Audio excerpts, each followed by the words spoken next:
Coming up on this edition of ATV News. And to kind of keep things real. We'll show you how Cache Valley honored its veterans. Basically make money off of people while screwing them over. We'll show you what the CDC found and how it may be linked to the vaping injuries. With winter coming, Logan City is prepping the valley for snowy weather. We'll show you what changes you'll see this Friday. Clouds are moving in today. I'll tell you if they stick around this week in weather. I'll show you how the football team was able to squeak out a win with a career first. All that and more, this is ATV News.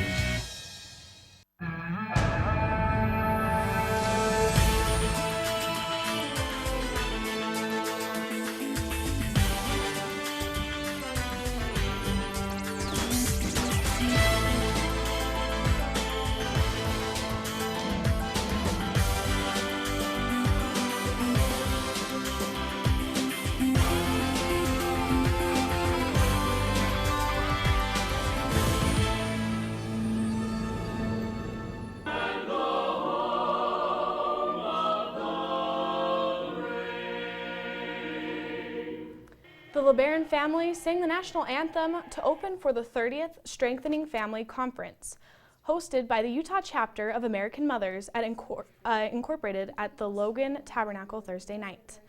The keynote speaker was Jenny Taylor, widow of the Ogden mayor who died in action 1 year ago.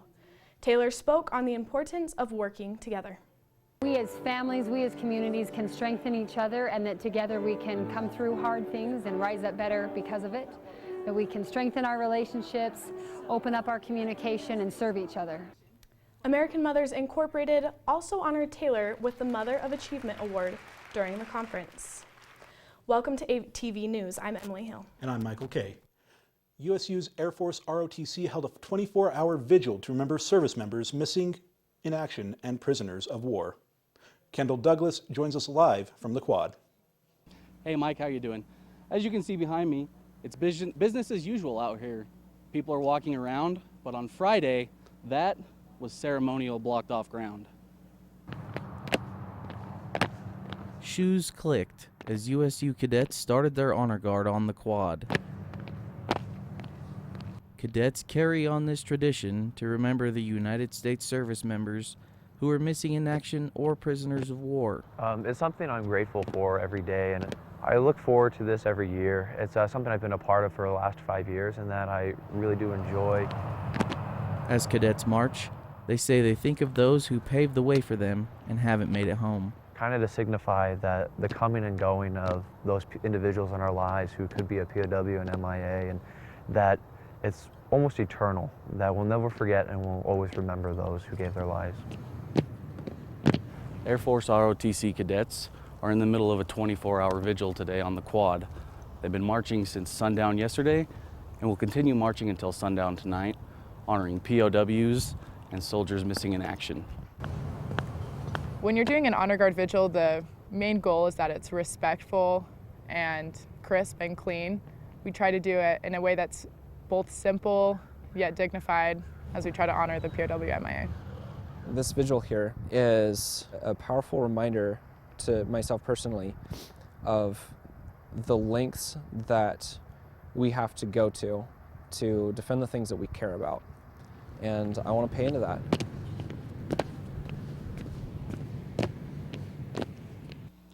And all the cadets we talked to said that they were glad that the weather was nice this year, because last year they got a little bit cold, and they also said they're really looking forward to doing this next year as well. Live from the quad, Kendall Douglas. Back to you, Mike. Thanks, Kendall. There are now 39 confirmed nationwide deaths from using black market THC vaping cartridges. Vaping nicotine and THC has become a popular alternative to smoking cigarettes. The Center for Disease Control stated vitamin E acetate was added to THC cartridges, resulting in lung disease in some vapors, and is responsible for the deaths. The CDC believes it is added because of its similar consistency. CDC's temporary recommendation last month to stop using all vaping products resulted in less business for local vape shops. It does come with a set of coils too, so when the CDC released that it was the THC cartridges, we did have quite a few more people come back in and get resupplied and start vaping again. Have a wonderful day. Symptoms of lung injury reported by some of the patients in this outbreak include coughing, shortness of breath, chest pain, nausea, vomiting, abdominal pain, diarrhea, fever chills, or weight loss. Some patients reported their symptoms developed over a few days. The CDC says evidence is not yet sufficient to rule out the contribution of other chemicals and recommends people not use the THC products purchased from unauthorized dealers. Getting a loan for a new business can be a hard thing to do. A new study shows it's even tougher if you're not a white male. Professor Sterling Bone of the Huntsman School of Business helped conduct a 10-year study looking at how women and people of color get treated when they apply for a loan. They're not given the same type of greeting, they're not given the same level of encouragement, they're asked for different types of information, and that signals that there is discouragement and less access to capital for minority. They used mystery shoppers, with the white males being less qualified. Roads in Logan City will be seeing some changes starting November 15th. Starting Friday, cars like these won't be allowed to park on the street in an effort to keep roads clear for snow removal. We don't want to hit anyone's car, but you'll hit patches of ice at time, and I mean, it can take you right across the street. Alamari says his crews are on call for when storms hit the valley. Also starting Friday, gates to smaller canyons, like Green Canyon, will be closed for the winter. You know, I'm going to say it, I hate the snow. I'm not a big fan either, especially in those canyons. Ariana, are we expecting any of the snow to be coming this week? Luckily not in our neck of the woods, but that could soon change. Logan today is 55 degrees. That pressure creates problems in other areas. Coming up, we'll tell you how your Instagram account could change. And what is USU's Aggie-thon? Find out coming up.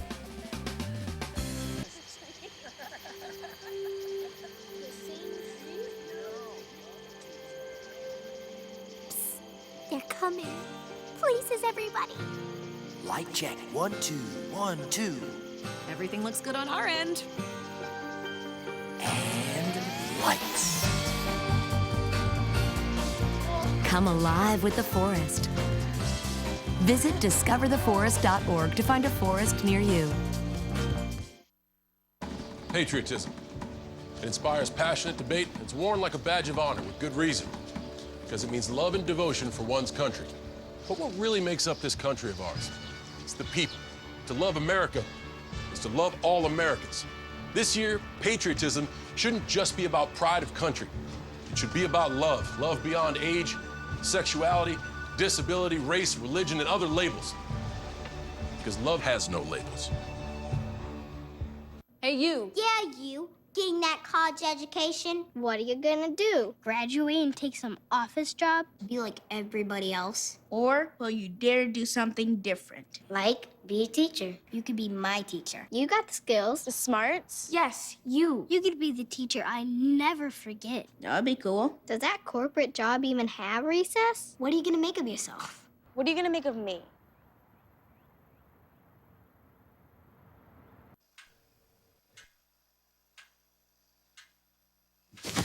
Awkward.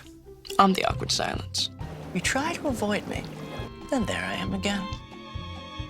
But an awkward silence can be a great thing. Like Kelly here is about to demonstrate. You haven't really been yourself lately. Are you okay? Find out how you can help a friend with their mental health at seizetheawkward.org.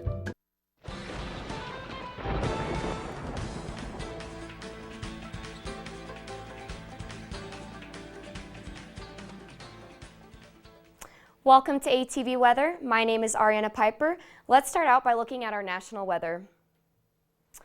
Overall, the West Coast is looking pretty clear, especially here in Utah. We have some mixed precipitation through the north and Midwest with a possibility of freezing rain in Nebraska and Iowa. In the Great Lakes region, we have a lot of snow going on. All right, so along the southeast coast, we have some rain coming in with most of it focused in Texas. On the east coast, we have a cold front moving down the coast all the way from Maine to Mexico. This morning, an Arctic blast hit eastern U.S. and spread to the Midwest. This bitter weather stretched from Mississippi to Maine. It established new record lows for October. These cold temperatures moved down into the Gulf Coast and was followed by a snowstorm that contributed to nearly 30% of the country being covered in snow. Around 70% of the U.S. is currently experiencing temperatures below 32 degrees. Let's take a look at our state radar. All right. So mid to high level clouds drifted over the state last night. A lot of it has thinned out, but some clouds linger over northern and eastern Utah. Currently, the weather is fairly consistent in the 40-degree range, all the way down to Salt Lake with highs in the 50s and 60s. We can expect clear skies all the way down to Salt Lake. Let's take a look at our 7-day forecast. Okay, so we have a fairly consistent week with the highs in the 50s and the lows in the 30s all throughout the week. Today is mostly sunny with a high of 55 degrees. Tonight will be mostly clear with light wind. Tomorrow will be mostly sunny, but clouds will start to move in.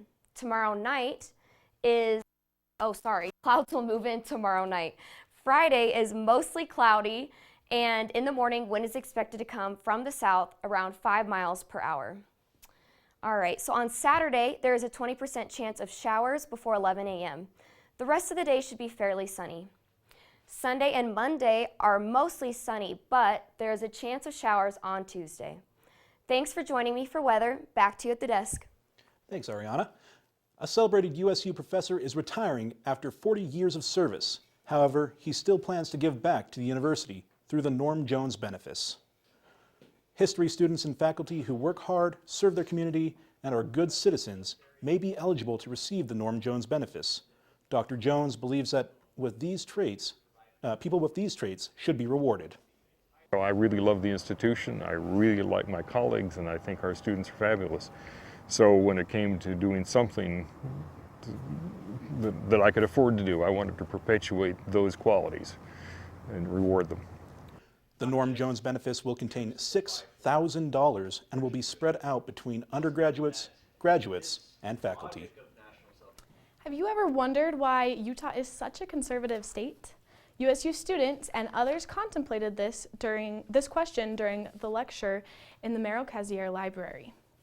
Former KUTV reporter Rod Decker came to USU on Thursday to discuss his new book, in which he argues the Church of Jesus Christ of Latter-day Saints is the main reason Utah is a conservative state. Latter-day Saints vote Republican, non-Mormons vote Democratic. Latter-day Saints win most of the elections, but Utah adds to political division a religious division on top of it. Decker said 10% of people living in Utah who do not have a religion will vote democratically. You may have heard about USU's Aggie-thon. Shay Densley shows you how USU students raised thousands of dollars to help kids in need. William was born with reversed main heart arteries and had open heart surgery soon after birth. Thanks to fundraising events like the Aggie-thon, the Primary Children's Hospital is able to help kids like William. Students who come to the Aggie-thon receive one of these entry bracelets designed to look just like a hospital bracelet. And although they are able to take them off, students at the hospital don't always get that luxury. Students danced and played games from 1 p.m. to 11 to raise money for Primary Children's Hospital. By the end of the night, the Aggie-thon raised $35,000. $20,000 more than last year. So now I'm at $160 that I've raised, and I reached out first to my family, and then I put it on Facebook, put it on Instagram, and I have felt just a really cool sense of what really can be done for those people that are in need at Primary Children's Hospital. For some students, the Aggie-thon is more than just games and dancing, but a chance to see what impact donating to charity can have. Last year, I just remember bawling at the end of the event, just because of the willingness of people to just give, or to just come and dance for however many hours for a cause that maybe they might not be as familiar with, but they come and they learn to love it, and they learn to love the kiddos. Shay Densley, ATV News. To learn more about how you can donate to the Primary Children's Hospital, you can click the link on our Facebook page. Instagram could be making some major changes to its platform. Ariana Piper shows you what these changes could be. According to Statistica, people spend an average of 2.5 hours a day scrolling through social media. Instagram announced that in 7 countries, some users will not be able to see the number of likes that other users' pictures receive. It's about, the idea is to try and depressurize Instagram, less of a competition, give people more space to focus on connecting with the people that they love, things that inspire them. Journalism professor Deborah Jensen says she thinks the change could be positive. I can see how this might give a healthier experience on Instagram for people, because instead of comparing the likes and popularity of one user to my own experience, I can now just experience the content. Students have mixed reactions to the possibility of not being able to see other users' likes on Instagram. You put something on Instagram to get likes, but if they take away the interaction, then it's kind of like a VSCO. Like you put stuff on there, but not very many people can react to it. I feel good about likes being hidden on Instagram. I don't think it really matters. I think these things should be used as a tool to express yourself, and it's kind of turned into like a who's more popular. You made a picture of an egg, but actually, it's the most liked picture on Instagram with over 50 million likes. This created a lot of interaction online, but what happens if we take that interaction away? There's also the question of, is it sort of Instagram like flexing their like power over users and taking the likes away rather than providing an option to hide likes? Jensen believes removing likes from Instagram could help depressurize our life. That pressure creates problems in other areas, right? It kind of builds. It doesn't just live in social media. It often can influence the rest of our lives. And so, yeah, I think it has the potential to be a good, healthy change for its users. Ariana Piper, ATV News. Instagram has not announced if or when likes will be disabled on all users' posts. You know, Instagram may be getting rid of their likes, but what about sports at Utah State? I'll tell you what, there's a lot to like about Cache Valley sports this week. We beat Weber State by 55, but is that our biggest win ever? The experience was fun. We shot for around 20 hours yesterday straight. How much can you get done in 3 days? See what a team of students were able to accomplish. What do you usually use spray paint for? We'll show you an artist that uses it differently. I'm only 17. I know about investing. Believe in something, buy shares in it, watch it grow. So, what if you could invest in the future? The future of kids, like a stock. Not the kind of stock that's about making money, but a stock for social change. A whole new kind of investment called Better Futures. When you invest, it helps kids go to college. I could be one of the first college graduates from my family, the first philanthropist from my neighborhood. And if I'm the first, then maybe there's a second and a third. Believe in us, invest in us, watch us grow. My name is Sydney, and I'm your dividend. They gave me Vicodin after my knee surgery. They kept prescribing it, so I kept taking it. I didn't know it would be this addictive. I didn't know how far I'd go to get more.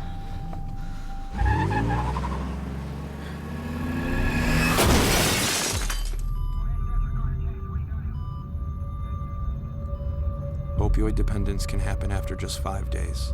Know the truth, spread the truth.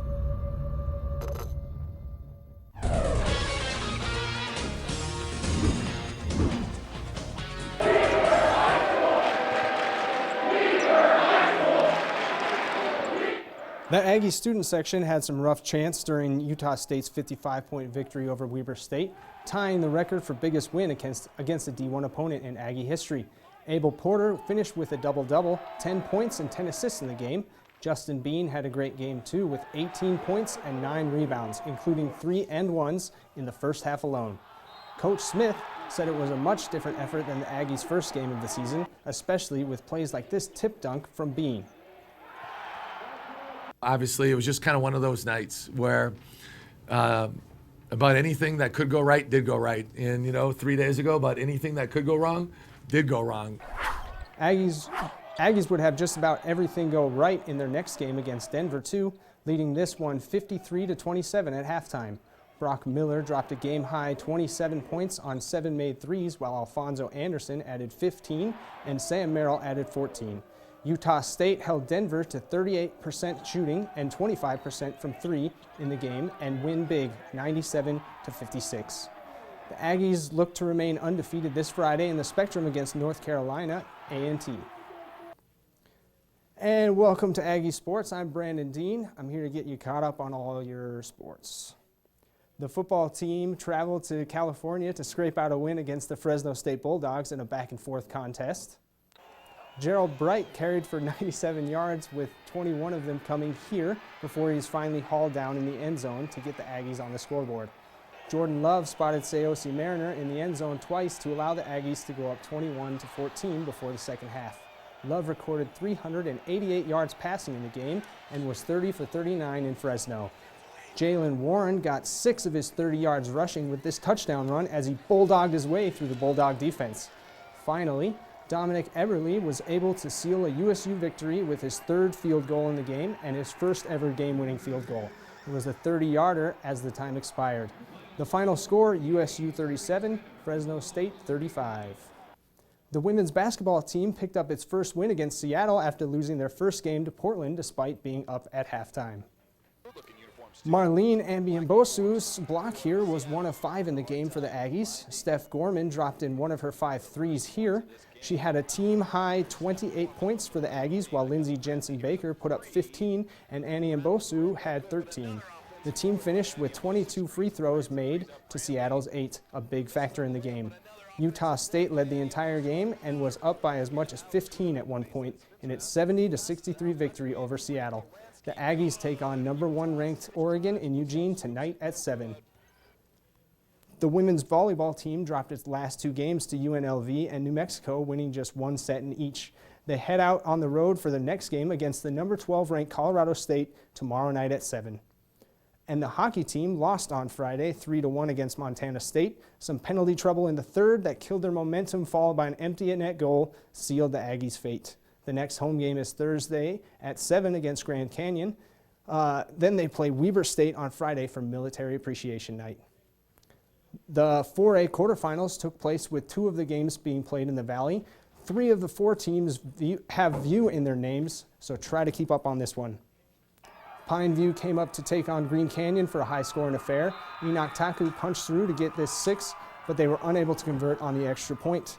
Jacob London keeps it to get his 6 of his own. Then after a double reverse, he gets a pass from McKay Jorgensen to add 2 more for Green Canyon.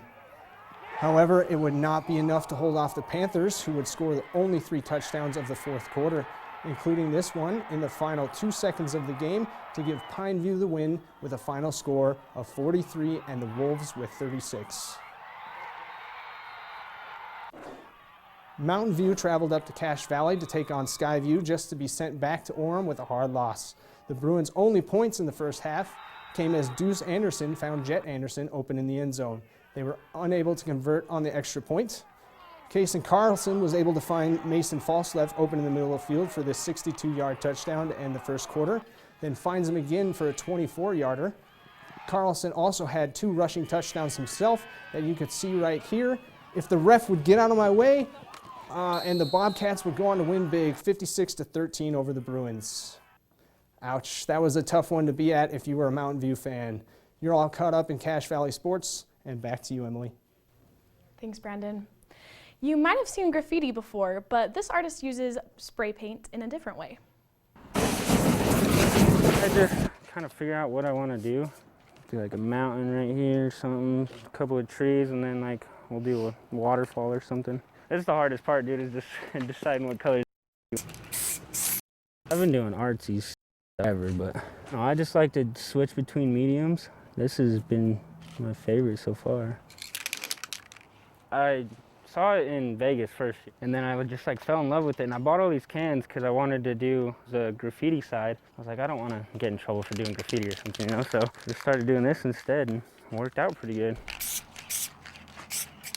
One of these cans is like 13 bucks, not messing around paint. You can go through a lot. I can usually get like 10 paintings out of a can or so. I've done about 12 or so. I just watched a couple videos, and this is like how you do it, you know? Just a learning process, you know, and I'm still learning. It's just little things you'll pick up on. Having kind of like a arty background, you just learn some of those little rules. If it's a bigger one like this will probably take me like 15-20 minutes, depending on how much detail I really want to put into it. Some of them you can make just crazy, you know, but you kind of get freaking attached to them. It's like really pretty freaking easy, man. It's not as complicated as it looks when you're actually done with it. I love it, man. To see more of these paintings, visit the link on our Facebook page. Lights, camera, action. With 3 days to write, shoot, and edit, teams are competing in a worldwide film festival. We hear a crash as the audience from the kitchen window, but he has his headphones on, so he doesn't really know what he heard. Constraints Weber State's and see how creative you can be with it. I would say it helps with creativity. One of our own ATV reporters worked together for the festival. Each team is sent an email giving them specific characteristics to include in their film. This team was given the horror genre, where they had to include an air freshener as a prop. Teams had from 7 p.m. Friday until Monday at midnight to complete their film. Each team will be judged with their region. Interesting to have. Sorry about all those technical difficulties, but are you struggling with finding your passion or what career you want to pursue? Ariana Piper shows you the benefit of using campus resources. Abby Dean plays the piano daily to prepare for music therapy sessions. I've gotten to work with kids with hearing impairment and elderly with Alzheimer's and dementia. Dean knew she wanted to work in music therapy ever since she was in high school. You have to be dedicated to the before you get into it. You have to audition a year before the start date, so I auditioned as a senior in high school. Put your makeup on, get your nails done, curl your hair. Luckily, Abby Dean knows what she wants to do after college. But if you don't know, the Career Center can help. Yeah, totally. I think so. First of all, we help students kind of determine where does they want to end up, right? What kind of jobs they want, what kind of careers they're looking for. Here at the Career Center, students have access to resources that can help them find their future careers. Well, we have some career assessments that we have here. A free one called Focus 2, a lot of students take, and gives them some ideas on where to look. Career coaches help students prepare for internships, refine their resume, learn job interviewing skills, and prepare for grad school. You learn a lot just simply by doing, just by like getting your hands dirty and trying things out. Loveland says that it's never too early for students to get help. It's never too early to start thinking about your career and what you want to be doing, and often those students that do start early have more success. Ariana Piper, ATV News. The Career Center is located on campus by the University Inn. Thank you for joining us on this edition of ATV News. Catch all of our latest stories on our Facebook page. We'll leave you with an artist painting perspective.